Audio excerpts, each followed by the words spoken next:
Alors expliquez-nous, le sceau qui a été découvert, c'est un sceau qui date de quelle année? Il a été découvert en quelle année? Et qu'est-ce qu'il représente? Alors, le sceau royal d'Ézéchias a été découvert il y a une dizaine d'années. En fait, on a retrouvé plusieurs sceaux royaux d'Ézéchias. Ce qu'on peut remarquer, c'est que sur cet avant-dernier roi d'Israël qui était Ézéchias, on a deux écritures. Une écriture qu'on appelle proto-sinaïtique et une écriture hiéroglyphique. C'est une sorte de petite pierre de rosette. Ça date de quelle année ce sceau? Ce sceau date du 7e siècle avant Jésus-Christ, à l'époque des Assyriens et des Babyloniens. Quand les Babyloniens ont envahi l'Égypte, ils ont exilé le roi Ézéchias à Jérusalem, et finalement ce roi était un roi d'Israël, mais les hiéroglyphes de son sceau prouvent que c'était un pharaon, parce que tous les pharaons avaient le même sceau royal et étaient représentés par le soleil ailé qu'on voit soit sur le sommet des pyramides, soit sur le fronton des temples de la vallée du Nil.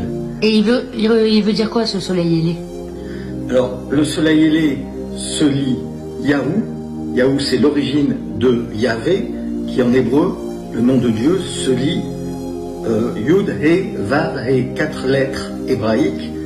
Et donc, Ézéchias, c'est son nom qui a été traduit en grec.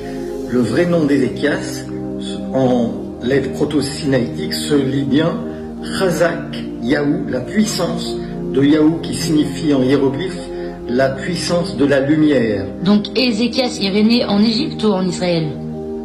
Il régnait à Jérusalem parce qu'il était exilé, mais il n'en était pas moins le roi de la vallée du Nil, comme tous les pharaons, puisque son sceau montre qu'il y a le symbole du soleil ailé ou du scarabée ailé, qui se lise donc Yahou, et qui signifie la puissance de la lumière, la puissance du soleil, qu'on retrouve donc sur les temples d'Égypte. Et il y a quoi d'autre sur le sceau? Il y a des écritures, non? Alors il y a le symbole Intre, la fameuse croix Intre. Ça veut dire quoi? Qui signifie la puissance de vie, qui était le premier symbole de tous les pharaons. Donc si Ézéchias était un roi d'un Israël limité à Canaan ou à la Palestine, ce serait un roi qui aurait bafoué l'ancienne Égypte. Or, son sceau prouve qu'il avait pris les hiéroglyphes parce que ces hiéroglyphes lui donnaient une légitimité de roi de la vallée du Nil. Et dans la Bible, il y a marqué que Ézéchias était un roi de... Dans la Bible, Ézéchias est un roi d'Israël. Or, les pharaons sont des rois d'Israël puisque ce sont des Osiris. Comme je le démontre dans mes livres, Osiris se lit Isra, celui du symbole de Dieu. Mais pourquoi dans la Bible il y a cette erreur alors?